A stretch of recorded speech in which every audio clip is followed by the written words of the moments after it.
Let's welcome to the ring, Yanis Jaquet.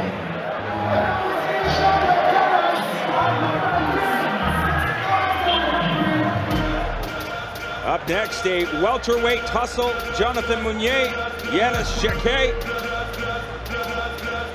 Meunier undefeated, but he takes on a man with close to 20 fights.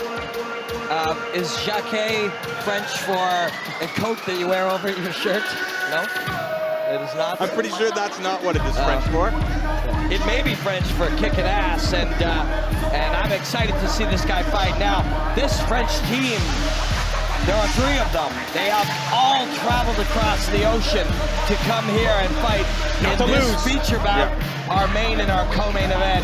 Tough to find quality fighters to take on quality fighters like the ones that they're facing. And we're gonna get our first taste tonight with Jaquet.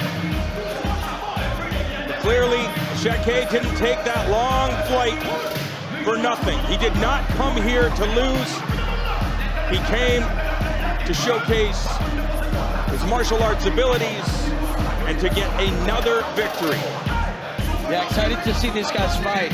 You know, can they cut the mustard? You know, it's Dijon. Yeah, you know, it is Dijon. Spicier, these guys. It's going to be exciting. And we also love getting the chance to see guys come from different areas so you see what the skill set is like where they come from. It's my feeling from the bit of research that we've been able to do on these men that we're going to see some really beautiful striking on the feet. The knock that some claim, some particularly Americans claim, is that the level of wrestling is not as high in areas of Europe. We're going to find that out pretty quick, whether that's the case with Jaquet here. But great fight. What I would love to know, Robin, we saw, to open the show, we saw a demonstration of the beautiful art of capoeira. We know that different countries have their own martial arts. You look at where Jaquet comes from, France. There are a number of different martial arts take place there. It'd be interesting to know if he's able to use some of those techniques from different martial arts. Yeah, well, Sabat is being the one. When we called the World Combat Games in St. Petersburg, Russia, we got to call the beautiful art of Sabat. And it is a striking sport, a lot of kicking, low kicking, and a slight variation in the kicks, including the fact they can really work with the toes because they kick with shoes. Imagine a man tough enough to go in and fight in a combat sport. This guy's actually wearing weapons on his feet over top of the weapons that are his feet. Is it possible to take some of those techniques and refine them for mixed martial arts purposes? Well, we've seen the toe stab used a lot in modern mixed martial arts, where you roll back the toes and you almost use the knuckles of the foot and dig it into the body. We'll see. You know, if you grow up getting exposed to Sabat as a kid, maybe we'll see some pretty cool kicking techniques. Excited to see these fights here tonight. Starting off, Jonathan Meunier. People are very high on this guy. Yeah, we saw how calm he was tonight, waiting for this opportunity. Now the guy's going to dance a bit before getting in here and fighting.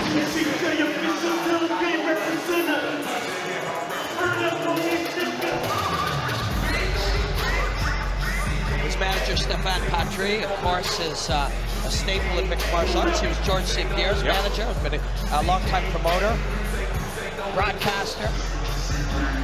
So, and he is high on Meunier. You saw him at breakfast? Yeah, eats carbohydrates. You got to carb load a little before you're going to put out this much energy. He is very tall at this weight class. 6'3", I believe. So his reach is huge. He was mentioning that the enormous height difference. When you take a look at Jaquet, he is shorter, thicker welterweight, wider, denser, thicker musculature. That creates power. That can add to his wrestling, his ability to defend takedowns. But Meunier is going to have an unbelievable reach advantage, and he controls distance very well.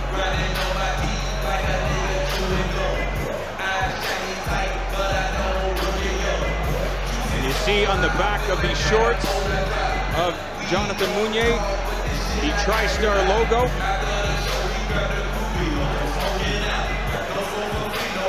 And there's one thing, I'm sure there's a lot of things the guys at TriStar know how to do, but they definitely know how to fight. Yeah. and they definitely know how to wrestle. So if they believe that that is the difference with some of these European fighters, we might see that tested early. But I think we're going to see a lot of distance fighting here from Jonathan. I think he's going to look to move his feet, circle, and keep that jab out really long, and keep Yanis Jaquet on the end of it. We're told that this is an aggressive individual. Will he look for the early stoppage? Le prochain combat est prévu pour 3 rounds dans la catégorie welterweight. Ladies and gentlemen, this next bout is scheduled for 3 5-minute rounds in the welterweight division. Les juges pour ce combat, the judges for this bout, Richard Blouin, Guy Girard et Luc Lefebvre. L'arbitre du referee, Eric Filippo. Présentant premièrement dans le coin bleu, introducing first in the blue corner. He weighed in at 170 pounds. His professional record, 8 wins in 16 outings as a professional, with 2 wins coming by way of knockout and 4 submissions. Il représente fièrement Team Lenog from France, Yanis Jaquet. His opponent in the red corner, son adversaire dans le coin rouge, official weight 170 pounds. His professional record, 3 wins, with 3 of them coming by way of knockout. He is undefeated, proudly representing TriStar Quebec, Joe District Meunier.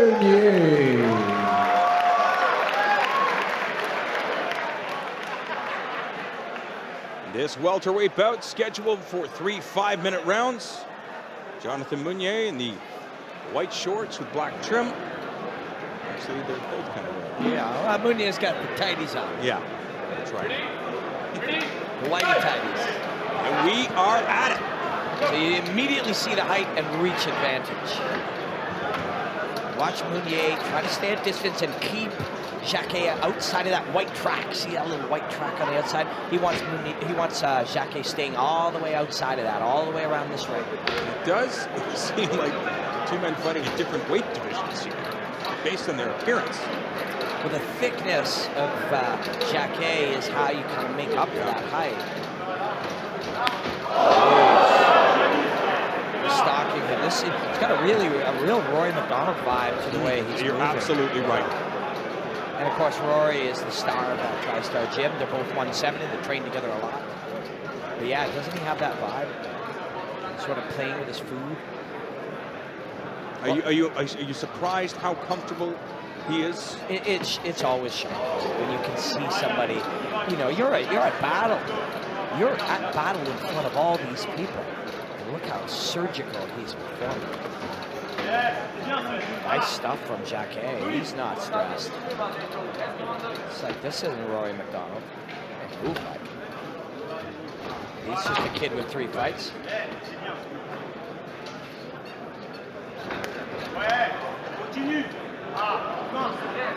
But don't you get the feeling? Yeah, I was just thinking. You have the feeling that something's going to happen. Yeah, you do. That's what you want to do against the tall, rangy fighter. Close the distance with strikes. You can't close the distance without. You need to keep that man busy as you move forward. And if he's protecting himself, maybe he can't unleash something at you as you close the distance. So Jaquet has the right strategy to deal with this. But yeah, this vibe, this feeling that this is food for Meunier. See when he closes like that, but he's also not in a rush. Centers himself back in front of this man and keeps him outside that white track. From that shot, you really see that white track. See how he's keeping Jaquet outside of it. Oh, he is. And then centers himself right back in. Wow, this kid is good. Meunier, confident that this is not a sprint, just slowly taking his time. And look at that, there you see Jaquet looking for the takedown easily. Meunier caught him coming in, and that's what I was talking about. When you close that distance, you want to do it with punching there. Right there is a trouble. And that is Eric Meunier.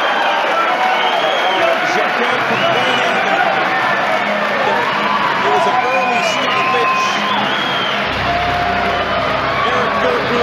Protecting the fallen fighter. I think it was a good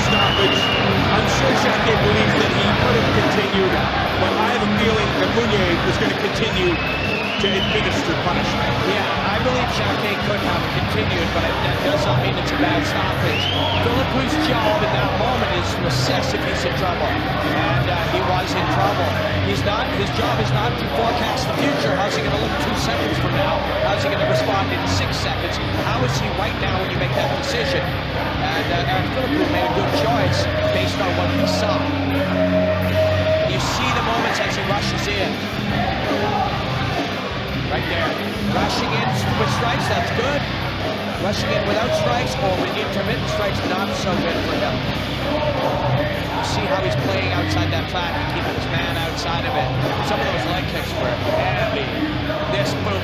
You can't come forward against a man who's skilled striking backwards. And we may not get to see the knee that finished it, but it was a big one. Mesdames, ladies and gentlemen, the end comes official time. 2 minutes and 39 seconds of the first round. Your winner and still undefeated, now 4-0 by KO District, Joe Meunier.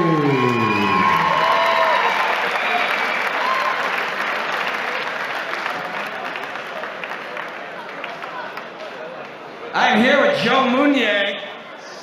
How are you, my friend? Let's look this way. You can see a pretty face.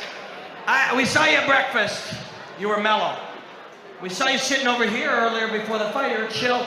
And then I took a look at you standing in here right before the fight, and you were just calm as all hell. How is that you're about to do combat in front of all these people and you're that calm? I think the only secret for all this is the preparation. How you train before, may your moment now. Yeah, it is shocking how comfortable you are in here for a man who's only got 3 fights. Well, now 4, all 4 knockouts. You've got to feel good about how things are going. You really reminded me a little bit of Rory McDonald, the way you stalked him outside of this track. Do you train a fair bit with Rory? Yeah, I train with him. I train with Nordin Taleb too. I train with a lot of fighters, UFC, Francis Carmon and other one, and Kenjan Johnson. To be calm in the ring and make my work, I was just concentrate and do what I got to do.